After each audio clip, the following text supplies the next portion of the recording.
LA in a minute, and I'm here on the Westchester-Culver City border at Dinah's Family Restaurant, which used to be one of 6 Dinahs in the greater Los Angeles area.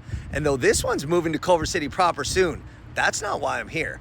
I'm here because there's only 2 Dinahs left, this one and the one in Glendale. And even though they both came from the same group of buddies and have the same logo, they're technically not affiliated, and there might even be a rift between the 2 Dinahs. Let's get into it. The Dinah's story starts in the mid-1950s on a golf course in Ojai when some golfing buddies came up with the idea to start a coffee shop called Dinah's.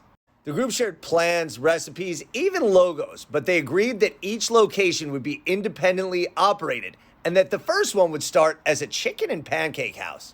At the time, the best pancakes in America were made at the original pancake house in Portland by Les Hyatt and Emma Wenicky. So they decided to use that recipe for the soon-to-be famous pancakes when they opened the first Dinah's. So the Dinah's in Culver City actually opened as Hans Coffee Shop in 1957. Note the googie architecture, very much in vogue back then. But in 1959, the group of 5 friends, fronted by Roy Roberts and Ralph Smith, opened this as Dinah's original pancake and chicken house. And their specialty to this day is still the German apple pancake. And their recipe for chicken, well, that originally came from Colonel Sanders. That's right, Kentucky Fried Chicken. Now the Dinah's in Glendale has the same font, same bucket, but no affiliation at this point. But it sure did in 1967 when David Pearson took over. Now he moved to California, to Ojai specifically, to take up a career in golf.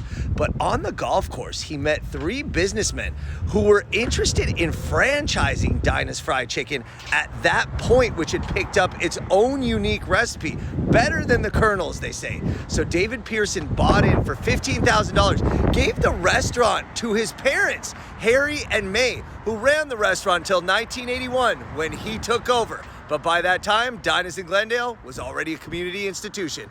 Eventually, Dinah's expanded to Anaheim, Long Beach, Torrance, Bakersfield, Hollywood, and even on the Strip in Las Vegas, right across from the Sands. In the 90s and 2000s, however, one by one, all the Dinah's closed, leaving just the Culver City and the Glendale locations.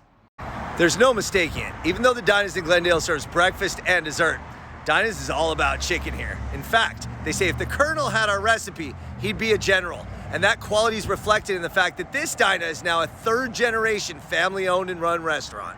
So there's no verification of when the Dinah's formally separated, or if there is a rift, or what really happened.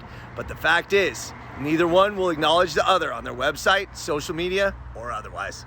So Dinah's Family Restaurant and Dinah's Fried Chicken both came from the same meeting with the same buddies and even the same logo and bucket. But don't get them confused, because they each have their own Dinah's identity. All right, LA, it's been a minute.